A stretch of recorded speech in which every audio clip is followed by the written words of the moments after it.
please subscribe my channel. I never imagined that 15 years of marriage could fall apart so quietly.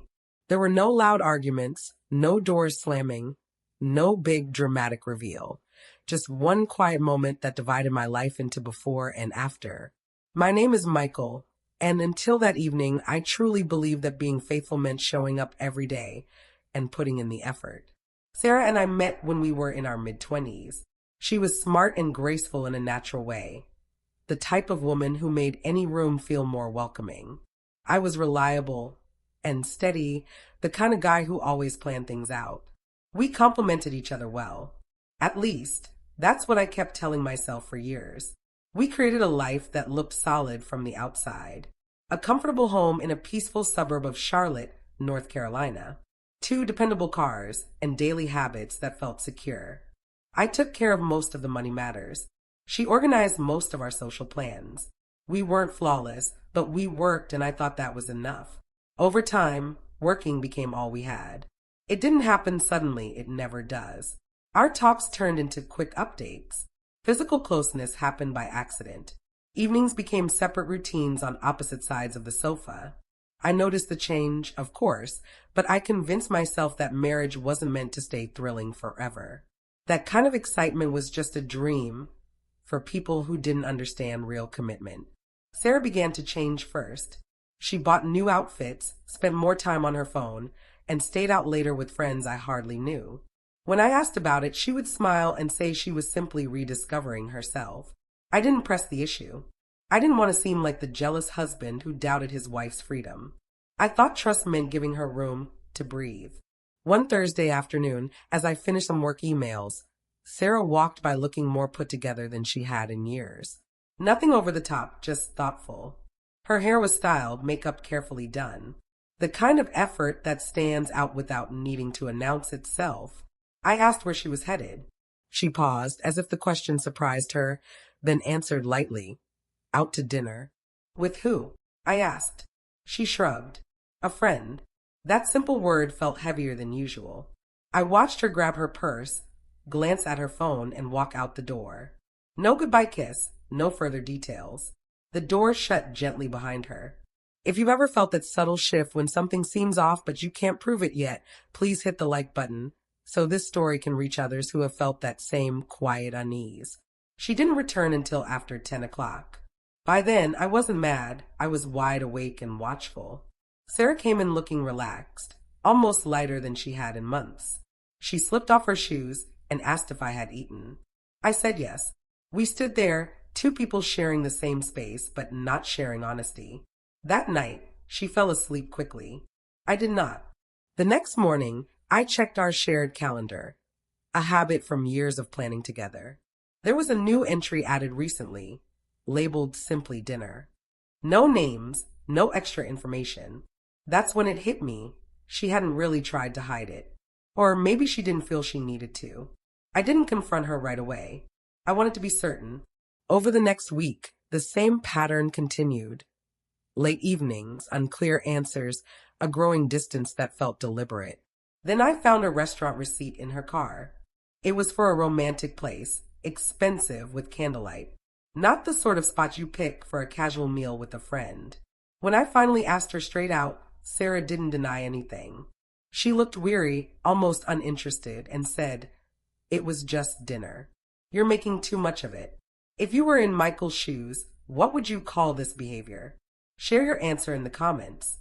That was the moment I understood something crucial. This wasn't really about one dinner. It was about her deciding the rules didn't apply to her anymore, and expecting me to go along without complaint. Type the word respect in the comments if you agree that loyalty without respect means nothing. That night, as I lay awake next to her, I realized I had spent years showing my dedication to someone who no longer felt she owed me the same in return. I didn't cause a fight. I didn't yell. I simply started thinking clearly for the first time in a long while. And clear thinking, I soon discovered, is much stronger than anger. The next morning, I watched Sarah get ready for work as if everything was normal. Same routine, same coffee cup, same casual detachment. That's when the full truth sank in. She wasn't confused or torn. She was comfortable. comfortable believing I would stay no matter how little she gave back. I didn't bring it up again. I didn't ask for explanations or apologies. Instead, I did something she never saw coming. I stopped reacting. I stopped asking where she was going. I stopped filling the quiet gaps she left behind. And in that emptiness, things began to change. She noticed, of course she did. People always sense when the safety net is gone. 3 days later, she mentioned another dinner. This time, she didn't dress it up or call it just a friend. She said it directly, "I'm seeing someone." There was no shame in her tone, only careful watching to see how I'd respond. I nodded and said, "I hope you have a good time." The instant relief on her face told me all I needed to know. That night, after she left, I sat alone at the kitchen table and looked back over 15 years of our life together with a new kind of honesty. The house was in my name. Most of the bank accounts were too. The steady life she relied on was something I had created. I realized an important truth.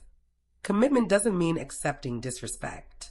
It means knowing when to walk away from it. The next morning, I quietly booked an appointment with a lawyer. No drama, no threats, just careful steps forward. By the time Sarah got home that evening, my mind was made up. I told her I wanted a divorce, calmly and clearly. Her first reaction wasn't anger, it was disbelief. She even laughed a little, thinking I was kidding. When she saw I was serious, her confidence broke. She asked if this was really about one dinner. I told her no. It was because she had stopped treating me like her husband long before she ever went out with someone else. If this story touched you, please consider sharing it with someone who might be quietly going through the same pain. Sometimes seeing the truth in someone else's experience is the first step toward your own. In the weeks that followed, her attitude shifted. The certainty disappeared. She wanted to talk, to slow things down. I listened politely, then reminded her that she had already chosen distance. Now I was choosing self-respect. That was the moment she looked truly shocked, not because I was leaving, but because I wasn't begging her to stay. Divorce is never simple, even when it's the right choice. There were tough talks, splitting belongings, and many quiet nights alone. But there was also something I hadn't felt in years: peace. No more wondering, no more waiting, no more making myself smaller to keep someone else comfortable.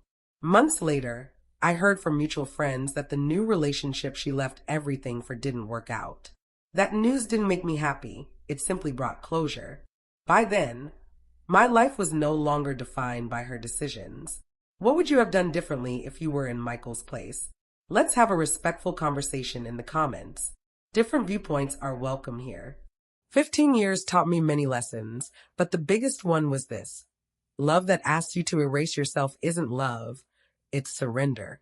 No marriage, no matter how many years it lasted, is worth sacrificing your dignity. Sarah went out expecting me to stay quiet and accepting. What she never expected was that my silence would become strength. And real strength doesn't plead, it moves forward. If this story meant something to you, please like the video, leave your thoughts in the comments, and subscribe for more real stories about truth, healthy boundaries, and the price of ignoring red flags.